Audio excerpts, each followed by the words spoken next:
Allô tout le monde, bon dimanche. Ceci est mon live 364 de mon défi 365. Oui, mesdames et messieurs, il me resterait un live. J'ai-tu réussi ou j'ai pas réussi? Bon, je peux toujours me fouler à la cheville demain, on le sait pas. Quoique, le cellulaire ne sera jamais très loin. Bonsoir tout le monde pour mon avant-dernier live. Mais ça se peut que je vienne vous dire bonjour le 31 janvier parce que je sais pas, j'étais comme stickée sur... Ayant commencé ce défi-là le jour de ma fête, le 31 janvier 2022. Salut France, bonsoir. J'étais comme... J'ai pas réfléchi à mon affaire. J'étais comme restée sur l'idée que le défi se terminerait le jour de ma fête. Le jour de ma fête 2023. Qui est mardi, mais ça va faire 366 jours. 365, c'est demain. Mais donc, c'est ça. Juste pour le fun, je vais peut-être faire un 366e. Bref, à voir. On verra comment ça se passe. Mais, ouais, fait que c'est ça. Alors aujourd'hui est mon 364e live. Oui, c'est bien cela. J'espère que vous avez passé un beau week-end. J'espère que ça va bien, tout le monde. Moi, ça va très bien. J'étais allée à Tulum avec mon ami qui est ici en ce moment. On a marché beaucoup, comme toute la journée, puis on est allé déjeuner sur le bord de la mer dans un super extraordinaire, merveilleux, délicieux restaurant. Devant, face à la mer agitée, parce que, je pense qu'on a comme on reçoit des restants d'une tempête aux États-Unis, ça se peut-tu? Je sais pas trop. En tout cas, c'est ce que j'ai entendu. J'ai eu vent que. Fait qu'il y a beaucoup de vagues, il y a beaucoup de vent ces temps-ci, puis il y a de la pluie, ce qui est anormal, parce que c'est absolument pas la saison des pluies en ce moment, puis il pleut quand même. Hey, c'est tellement correct. Moi, ça me fait du bien. J'aime ça. Ça rafraîchit, puis ça rend le verre plus vert. Aujourd'hui, mon ami puis moi, on jase. C'est genre vraiment d'amitié qui m'enrichit, qui me fait plaisir, qui me fait du bien parce que, mon amie est intelligente et on parle, on jase beaucoup ensemble. Puis, un des sujets du jour, qui sera le sujet de mon live du jour, c'est accepter les différences. C'est comme venu au sujet, sur le sujet, c'est-à-dire à force d'être entrée dans des boutiques où il y a un style vraiment comme pété ici à Tulum, c'est vraiment comme un style, une mode très... les gens se décorent, les gens se déguisent, les gens aiment briller, puis avoir des plumes, puis des brillants, puis des affaires. Puis tu sais, c'est festif, puis c'est expressif, puis c'est créatif, puis c'est un petit peu même, tu sais, limite théâtrale des fois. Puis bon, il y a une époque où j'aurais eu jugement facile. C'est ça. Je rentrerai pas dans le genre d'affaires que j'aurais pu dire à une certaine époque, mais comme tous, c'est une nature humaine de juger. On est comme ça, les humains. Si on se fouette pas, puis si on n'essaie pas de s'entraîner à moins juger, on juge. On est de même pour plein de raisons différentes. Je vais y revenir. Puis, je racontais une histoire, une anecdote à mon ami tout à l'heure, il y a quelques semaines, j'étais allée manger avec des amis d'ici. On était peut-être 8 dans un restaurant. Puis, à un moment donné, il y a un couple qui est rentré et le gars, il avait un espèce de panache de chef indien, tu sais, mais tout blanc avec des plumes, clac, clac, clac, clac, clac, clac, clac, toutes des plumes qui lui descendaient dans le dos comme ça. C'est pas l'Halloween, il n'y a pas un festival, il n'y a pas quelque chose en particulier qui est en train de se passer en ce moment. C'est juste... C'était pour le fun. Ça y tentait d'être... Je sais pas, de s'exprimer, d'avoir un panache d'Indien sur la tête. Puis, 2 des personnes avec qui j'étais au restaurant ont eu le réflexe de dire Hey, boboy, ça va, toi? Qu'est-ce qu'il fait là avec son panache d'Indien? Il se prend pour qui? Il veut se faire remarquer. Puis là, quelqu'un d'autre de dire Hey, moi, j'accepterais jamais ça que mon chum porte une affaire de même. Voyons donc, je voudrais pas marcher à côté de lui dans la rue, j'aurais bien trop honte. Ça m'a fait rire. Ça m'a fait rire, puis je trouve pas ça super, en fait. Je vais vous dire les vraies affaires. Je trouve pas ça super comme comportement, comme... Puis là, je juge moi-même. J'essaie de ne pas juger personne. Je veux surtout pas juger le jugeux, mais j'ai été la jugeuse. Et je suis pas parfaite aujourd'hui. Il y a des moments où j'ai comme... Tu sais, l'ancienne jugeuse veut réexister, puis elle essaie de s'exprimer, elle aussi, sous la forme d'un jugement. Mais c'est comme une occasion pour moi aujourd'hui de réfléchir à la nature humaine, à comment on est fait, puis j'essaie de comprendre d'où ça vient donc, cette espèce de manie-là qu'on a, les humains, de juger celui qui n'est pas comme nous. De porter des... Tu sais, c'est comme... Pourquoi notre façon, c'est la façon? Qui a dit, qui a établi un jour dans l'histoire de l'humanité que ça, c'est ça que ça doit être? Puis ça, ah non, ça, faut pas que ça soit comme ça. Ça, c'est beau, ça, c'est lettre, ça, c'est quétaine, ça, c'est pas quétaine, ça, c'est à la mode, ça, c'est pas à la mode. Ça, c'est... Hey, on est 8 billions d'êtres humains sur cette planète. À quoi ressemblerait ce monde si on était tous pareils? Ça serait vachement plate.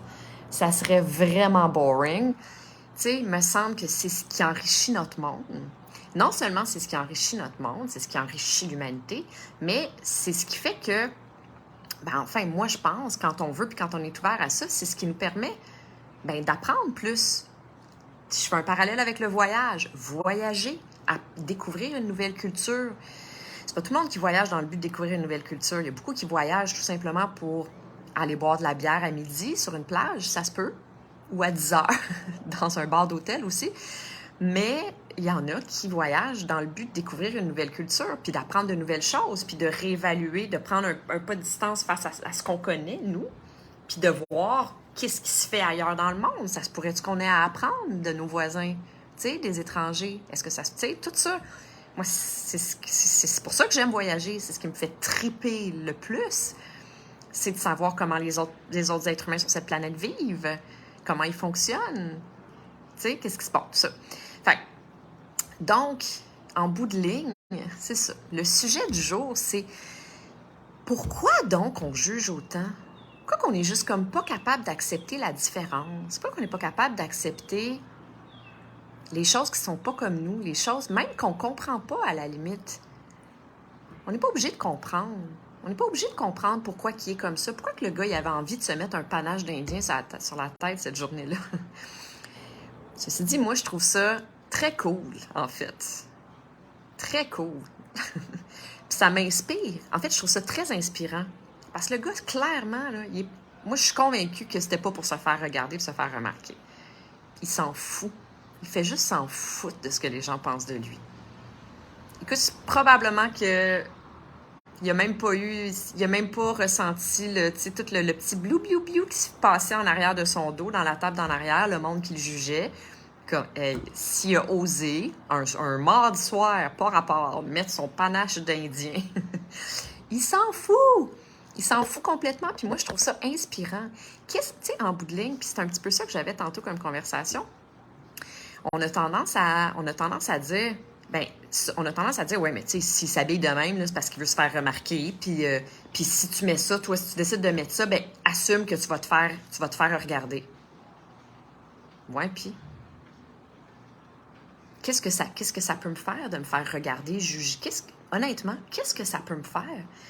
Ça va me faire quelque chose si je leur laisse du pouvoir aux opinions des autres. Si je laisse les autres m'identifier ou poser une valeur sur moi. Mais si je m'en fous, puis si je suis le seul maître de mon baromètre de valeur, si je suis la seule à dire et à savoir c'est quoi ma réelle valeur, qui je vaux, qui je suis, pourquoi j'ai fait ça, c'est pas pour être vu, c'est pas pour être regardé, c'est pas pour... Hey, j'ai envie de... C'est ça, moi. Moi, j'ai pas envie de mettre le même petit chandail, la même petite robe en coton crêpé de Touloum avec les petites frioritures ici parce que tout le monde s'habille de même. C'est pas moi, ça me ressemble pas, j'ai pas envie d'être comme tout le monde. Moi, j'ai envie d'avoir un panache d'Indien sur la tête parce que c'est comme ça. Puis si vous avez envie de me juger, ben jugez-moi. Vous me connaissez pas. C'est tout. Fait que, tu sais, c'est ça. Pourquoi donc? Puis, en fait, ce que je trouve intéressant dans cette réflexion-là, en tout cas, quand moi, dans le passé, à un moment donné, j'ai pas toujours été comme ça, parce que, ben, c'est ça, on apprend, on évolue dans la vie, mais à un moment donné, quand j'ai décidé de me mettre à réfléchir sur mes automatismes, sur mon pilote automatique, puis sur mes réflexes de jugement, justement, parce que ça me gossait tellement chez les autres, le jugement, qu'à un moment donné, j'étais comme obligée d'avoir une sérieuse prise de conscience, puis d'être à l'affût de moi, mes comportements de jugement et tout ça. Puis, ce que j'ai trouvé intéressant, c'est de comprendre pourquoi que je juge elle, mais que je juge pas elle. Il y a un panache d'Indien, là, ou pas pantoute. Non, le panache d'Indien, je m'en fous complètement. Par contre, je vais juger, je sais pas moi, la fille qui arrive en retard, la fille qui est paresseuse, ou la fille qui est loud, tu sais, la fille qui est dans un party qui prend toute la place. Mais si ça me gosse vraiment, puis que ça me gosse pas pantoute, ça voudrait peut-être dire quelque chose sur moi. Ça voudrait peut-être, c'est peut-être le miroir de quelque chose. Je le dis tout le temps, je le dirai jamais assez, que les relations avec les autres, les relations qu'on entretient avec les autres, c'est notre plus grand professeur dans la vie, je crois. C'est notre miroir, parce que ça nous... Les relations qu'on entretient avec les autres et la façon d'être avec les autres, ça nous indique comment on est avec nous déjà, mais quelque chose qu'on transporte à l'intérieur de nous. Fait que moi, si je suis gossée par la fille qui est en retard ou qui est nanana, mais comme vraiment... Voyons, j'arrête pas de recevoir des messages. Si on est vraiment comme particulièrement gossé par quelqu'un qui est en retard, mettons, excusez-moi, ma tête est partout, puis j'arrête pas de recevoir des messages. C'est peut-être parce qu'on a tellement peur d'être la personne en retard, la personne pas fiable, ou la personne paresseuse, ou, tu sais, est-ce que ça se pourrait qu'on se soit fait dire dans notre enfance qu'on était paresseux, souvent, par nos parents, ou par nos éducateurs, nos professeurs, peu importe, puis que là, on a une hantise d'être paresseux, qu'on sait que être paresseux égale reproche, égale pas d'amour, pas de respect des adultes, tout ça, que c'est comme quelque chose d'ancré à l'intérieur de nous. Ce qui fait que maintenant, on est les premiers à juger la personne qui est comme ça. Puis que ça nous gosse parce que c'est comme une menace. La paresse, pour nous, c'est menaçant. Parce qu'on, tu sais, ça se peut-tu? Genre. Salut tout le monde, je sais que vous me dites allô. Tout le monde, je vois des allos. J'ai eu un commentaire de quelqu'un qui m'a dit qu'il avait de la misère à rester concentré quand je disais allô à tout le monde. Fait que j'essaye de plus répondre à tous les allos quand ils passent. Mais je vous aime, je vous vois, puis je vous dis bonsoir à tout le monde. Fait que j'essaie quelque chose de nouveau ce soir. J'essaie de faire un cadeau à ceux qui ont le déficit de l'attention puis qui ont de la misère à rester concentrés sur ce que je suis en train de dire quand j'interromps mon sujet drastiquement pour dire bonjour à quelqu'un. Genre. Fait que vous saurez, si je vous dis pas bonjour, c'est pas parce que je suis bête. C'est parce que j'essaie quelque chose d'autre ce soir. Je viens d'interrompre mon sujet. Mais bon, ce fut bref et ce sera tout pour aujourd'hui. Ouais, c'est ça. Pourquoi, tu sais, mettons, là, quétaine. J'ai-tu utilisé ce mot-là dans ma vie? Il est quétaine. Elle est quétaine. Selon qui? Moi, je suis sa quétaine, à cette quétaine-là. Tu sais? Puis, on peut rire de même, là, quétaine, OK, c'est drôle, puis banaliser ce geste-là, cet automatisme-là qu'on a de dire que quelqu'un est quétaine. Mais il reste que, me semble que c'est pas le fun de se parler comme ça entre humains ou d'avoir, tu sais, d'avoir des opinions négatives de même envers quelqu'un que tu connais pas pantoute. Tu sais, quelqu'un qui porte, je sais pas moi, OK, non. Je vais vous donner un exemple. Je vais revenir à ce que je disais il y a pas très longtemps. Quand j'étais dans mes cours de maquillage, je devais avoir 17 ans, je faisais un cours privé avec une femme qui est devenue ma mentor spirituelle aujourd'hui. Et nous étions 6 filles qui prenaient ce cours-là de maquillage pour le cinéma. Et il y a une de ces élèves-là qui me gossait. J'avais comme décidé que je l'aimais pas. Puis moi, n'étant pas très bonne actrice, c'était écrit dans mon front, noir sur blanc, qu'elle me gossait.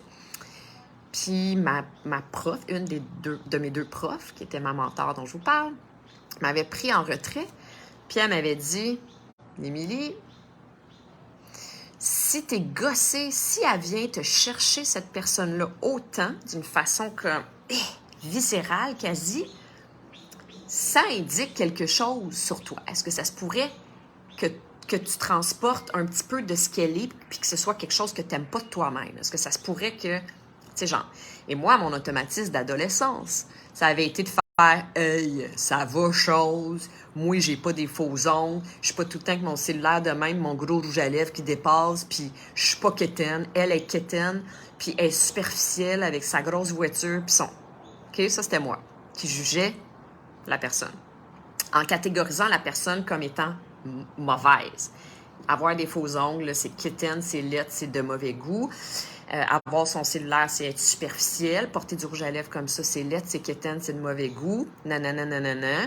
Puis là, ben ma réaction à ma prof qui m'avait dit ça, c'était comme « T'es-tu folle? Je suis rien, j'y ressemble en rien à cette personne-là, voyons donc! » Sans nécessaire... Avec le recul, aujourd'hui, 30 ans plus tard, presque, je réalise qu'en fait, j'avais peur d'être quétaine. Je voulais pas être quétaine. C'est pour ça qu'on est... Tu sais, c'est comme... On se prévaloir inconsciemment. C'est laid de même. On juge parce qu'on veut être supérieur, parce qu'on veut être mieux que l'autre, parce qu'on manque de confiance en nous, parce que, tu sais, fait qu'on prend le premier venu qui nous ressemble pas, mais en même temps, il y avait un autre aspect là-dedans, le fameux superficiel. Moi, on m'avait dit, dans mon enfance, il y avait beaucoup de cellulaires, grosses voitures, argent, prétention. Tout ça, c'était très ayant été élevé par des hippies, ou en tout cas, baby boomers, c'est ça, un petit peu artistes bohèmes. Tu sais, c'était très... ça, c'est vraiment...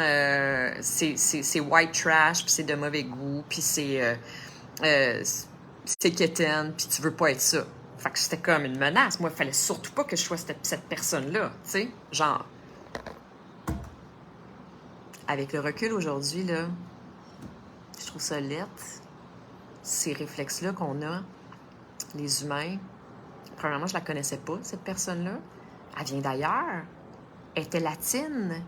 La culture latine, c'est beaucoup plus féminin, c'est très, ben oui, féminin. Les faux ongles, le rouge à lèvres, les bijoux, le bling-bling, tout ça, tu sais, c'est culturel. Puis c'est ses goûts. Elle aime ça.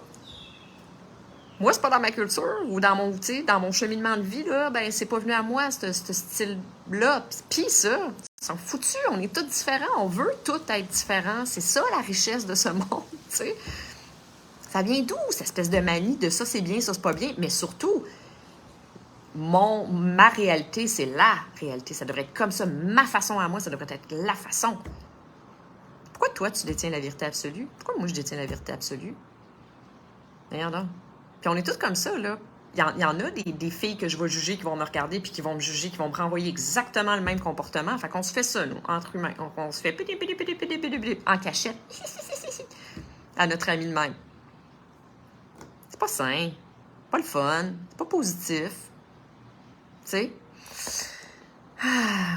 Ouais. Et, fait que donc, première affaire. Bon, exercice à faire que je suggère. Et ça se peut que ça vous tente pas. Ça se peut que vous aimiez ça juger. Mais mettons que non. Puis mettons que vous ayez envie, comme moi, à un certain moment, d'avoir une prise de conscience, puis de vous retourner vers vous, puis de réévaluer, revoir vos automatismes de jugement ou de catégoriser les gens comme ci, mettons. Une des premières choses à faire, déjà, c'est d'être à l'affût. Ça, c'est une des choses que je dis tout le temps, souvent, c'est d'observer nos comportements. Puis après ça, de se poser la question, pourquoi que je suis autant titillée, gossée par ça? Pourquoi ça m'atteint autant? Pourquoi Ouais, pourquoi le. Tu sais. Ah, il y a une autre affaire qu'on parlait tantôt, mon ami et moi, on parlait des gens au travail qui sont très stricts. Moi, j'ai été très, très, très, très stricte. Mon ami aussi, en tant que chef de département. Dans le milieu du cinéma, on était des gens stricts. C'était des gens qui avaient un baromètre bon, on était perfectionniste, on va se le dire. C'est pas toujours sain, être perfectionniste. Puis ça, je pourrais m'y plonger pendant des heures aussi. Inquiétez-vous pas, j'ai fait ma psychanalyse en lien avec ça. Mais il reste qu'on a des baromètres de qualité différentes, puis on a des baromètres d'exigence différentes. Puis je pense que d'être très comme, tu sais, de s'attendre à ce que les choses soient vraiment comme à un certain niveau de qualité, ça peut être correct. On se respecte entre nous, on essaie du moins le plus possible de respecter l'un et l'autre. Mais tu sais, il y a une chose, on peut avoir tendance à juger la personne qui est vraiment comme clac, clac, clac, stricte, puis d'être vraiment comme se sentir un peu menacé par ce comportement-là, tu sais, d'être vraiment comme, tu sais, atteint par ce comportement-là, puis trouver ça comme horripilant, puis vouloir partir en courant, puis surtout pas s'approcher de quelqu'un comme ça. Pourquoi? Pourquoi donc? Pourquoi t'es menacé tant que ça?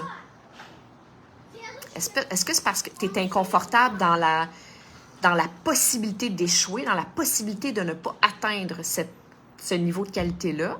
Est-ce que c'est parce que t'as été élevé avec des parents extrêmement stricts et sévères, puis que t'en peux plus, t'as fait une overdose d'exigence? Est-ce que ça se peut que, tu sais, tout ça, tous ces éléments-là nous aident à mieux nous comprendre, à mieux se connaître? Fait que donc, ça, c'est la première chose à faire. Donc, la première chose à faire, je l'ai dit, être à l'affût, devenir l'observateur de nos agissements, de nos comportements, de nos réflexes. Puis après ça, ben, se poser la question, pourquoi je suis comme ça? Pourquoi je réagis comme ça? Plus envers Manon qu'envers Sylvie, mettons, n'importe quoi. Puis après, ben, essayons donc d'être curieux.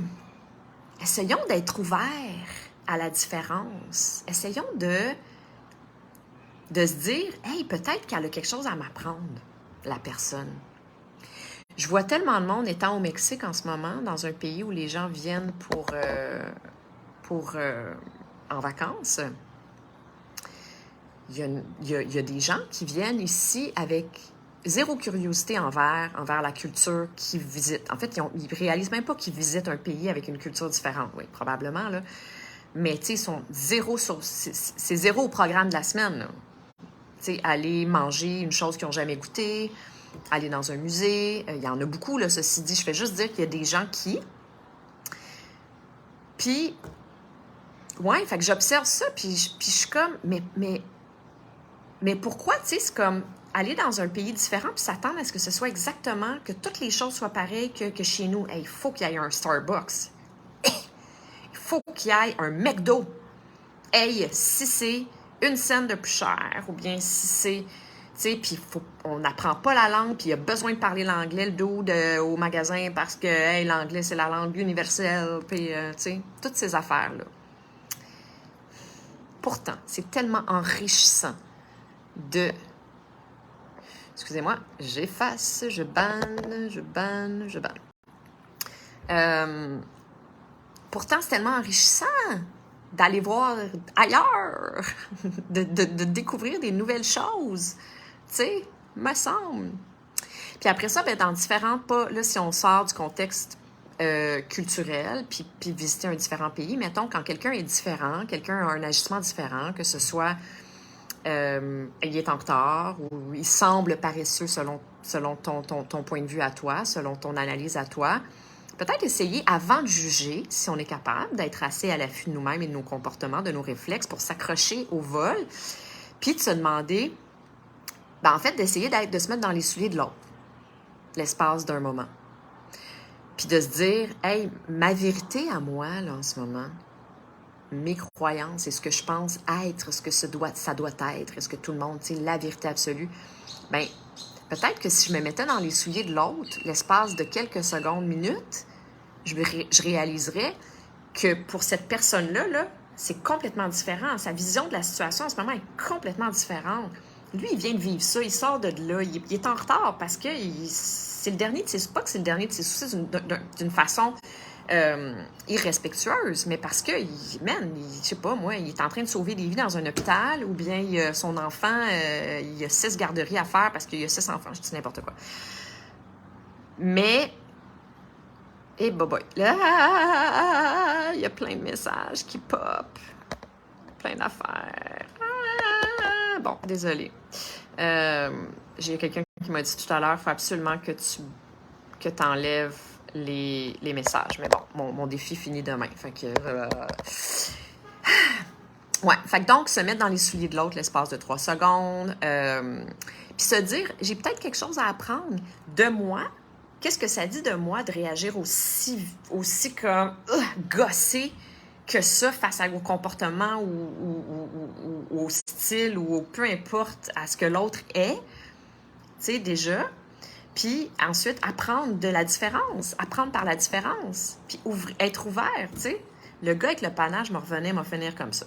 Le panache d'Indien, là, moi, je trouve ça fantastique quand je vois du monde qui ose être différent, qui ose sortir du lot, puis s'imposer tels qu'ils sont, puis se contre-colle, du jugement des autres. Ils s'en foutent. Je trouve ça extrêmement inspirant. Je fais comme... J'ai envie d'applaudir. Dire bravo. Bravo, tu es qui tu es et on te veut ainsi. On te veut pas comme les 8 billions d'autres êtres humains sur cette planète. Qu'est-ce que vous dites de ça, les amis? C'est fini pour aujourd'hui. Je vous embrasse très fort et on se retrouve demain pour le 365e live de mon défi 365. Bonne nuit tout le monde.